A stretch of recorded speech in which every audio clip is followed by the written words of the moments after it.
Cambridge was actually one of the last of the 19 communities to finally decide to go smoke-free.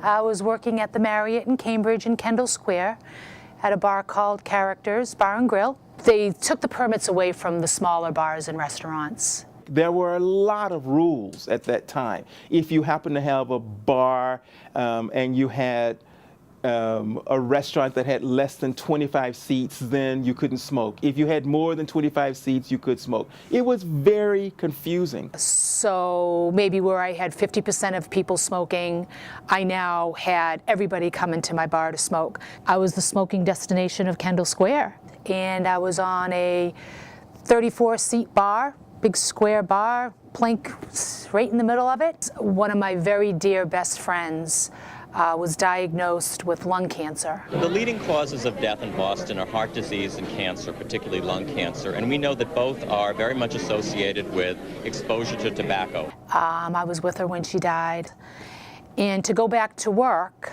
and people were just smoking away, and I felt all of a sudden felt very vulnerable.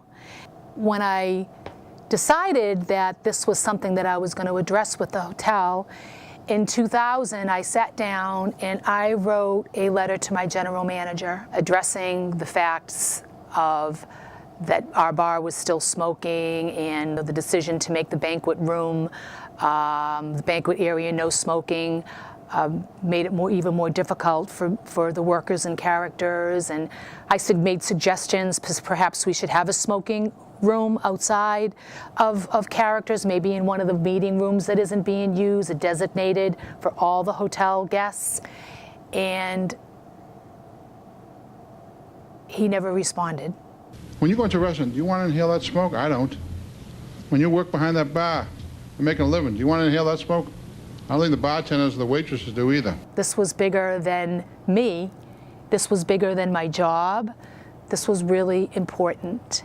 It was either quit my job or do something drastic.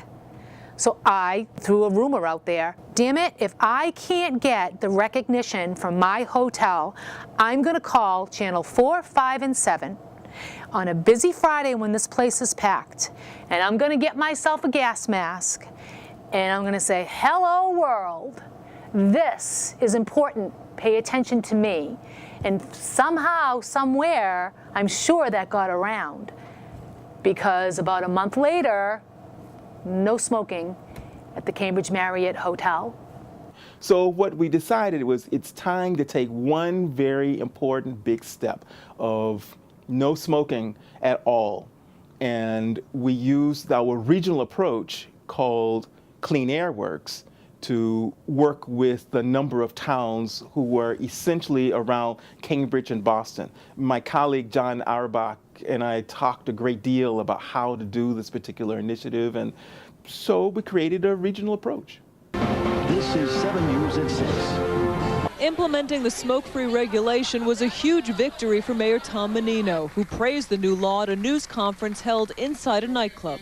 From New York to Dublin, we are seeing that a smoke-free environment is the wave of the future. This is News Center 5.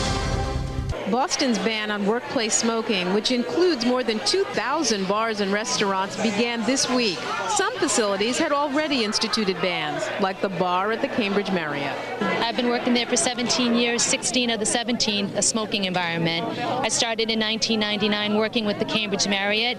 They took a courageous step in 2001 by going smoke-free, and we haven't lost any tips, any business, and it's been fabulous.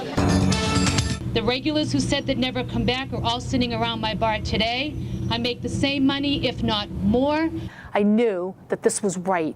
And when you have that conviction, it's important for people to know that you can do it. You can do it.